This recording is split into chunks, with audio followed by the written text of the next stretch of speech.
ଆଜି ବହୁଦିନ ପରେ ନେମାଳସ୍ଥିତ ଅଚ୍ୟୁତାନନ୍ଦ ମହାପୁରୁଷଙ୍କ ଗାଦି ଦର୍ଶନ କରିବାର ସୌଭାଗ୍ୟ ଲାଭ ହେଲା ଏବଂ ସନ୍ଧ୍ୟା ଆଳତି ମଧ୍ୟ ଦେଖିଲି। ସେ ଅପୂର୍ବ ଦୃଶ୍ୟ ଦେଖି ମନ ପୁରା ଭଗବତ ପ୍ରେମରେ ଲୀନ ହୋଇଗଲା।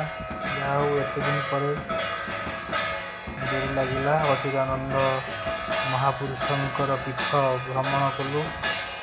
ଆଉ ଆଗରୁ ଏଇ ଭିତରକୁ ଛାଡ଼ୁଥିଲେ ଲୋକମାନଙ୍କୁ, କିନ୍ତୁ ବର୍ତ୍ତମାନ ଏଇ ଭିତରକୁ ଲୋକମାନଙ୍କୁ ଛାଡ଼ୁନାହାନ୍ତି। ବାହାରୁ ଆରତି ଦର୍ଶନ କଲୁ। ଆଉ ବହୁତ ସୁନ୍ଦର, ବହୁତ ସୁନ୍ଦର।